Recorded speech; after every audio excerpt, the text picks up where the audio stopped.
Bonjour à toutes et à tous.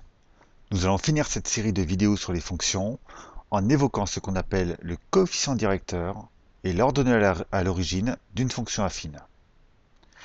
Car oui, dans la dernière vidéo, je vous avais expliqué que la représentation graphique d'une fonction affine, c'est une droite. Et je vous avais donné ces noms bizarres pour les coefficients d'une fonction affine. Alors, je vais vous expliquer ici l'origine de ces noms, et cette explication est très importante pour mieux comprendre les représentations graphiques. C'est très important et ce n'est pas compliqué si vous avez compris le contenu de cette précédente vidéo. Allez, je vous remonte quand même rapidement un exemple. Pour tracer la droite représentative de cette fonction, il faut calculer l'image de deux nombres au hasard. Alors ici, j'ai pris 2 et moins 1. Pour l'image de 2, on remplace x par 2 et on fait le calcul. On trouve que l'image du nombre 2 est le nombre 4, donc on prend 2 en abscisse, 4 en ordonnée et on obtient le premier point. Ensuite, on fait la même chose avec x égale moins 1. 3 fois moins 1, ça fait moins 3. Moins 3 moins 2, ça fait moins 5.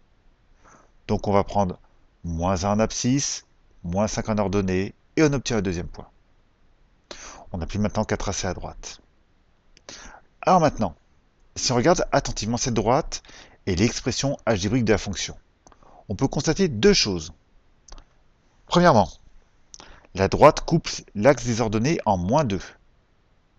Et il y a le terme moins 2 dans l'expression algébrique de la fonction. Eh bien, ce n'est absolument pas un hasard. Car si on prend une fonction affine en général, donc avec a et b, et qu'on calcule son image pour x égale 0, on trouve que l'image de 0, c'est b. Alors ça signifie que pour x égale 0, c'est-à-dire au niveau de l'axe des ordonnées, l'axe vertical, la droite va passer obligatoirement par la valeur b. C'est d'ailleurs pour ça qu'on l'appelle ordonnée à l'origine. Et donc ici, c'est donc tout à fait normal que cette droite, elle passe par moins 2. Deuxième remarque, si on se déplace d'une unité vers la droite, on monte de 3 unités. Et ça correspond à ce coefficient de l'expression algébrique. C'est quelque chose qu'on a déjà vu avec les fonctions linéaires, et on avait alors parlé du coefficient directeur. Donc, pour résumer, les coefficients a et b d'une fonction affine se retrouvent sur la représentation graphique. Le coefficient b, l'ordonnée à l'origine, c'est l'intersection de la droite avec l'axe des ordonnées. Ici, par exemple, b serait négatif.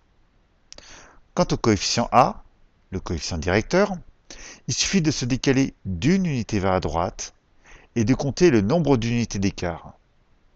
Alors ici, c'est une droite croissante avec a positif.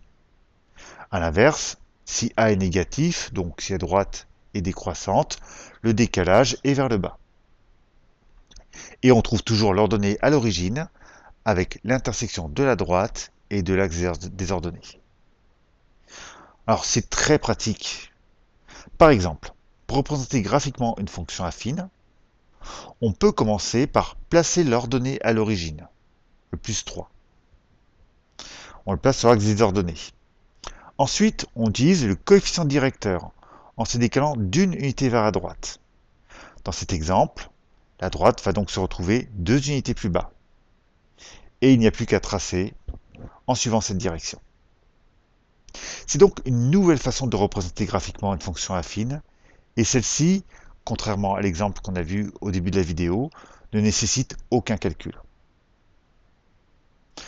Autre exemple, on peut inverser le problème. Ici, il faut déterminer l'expression algébrique de la fonction f à partir de sa représentation graphique. Alors c'est pas compliqué, la droite coupe l'axe des ordonnées en moins 4, donc l'ordonnée à l'origine vaut moins 4.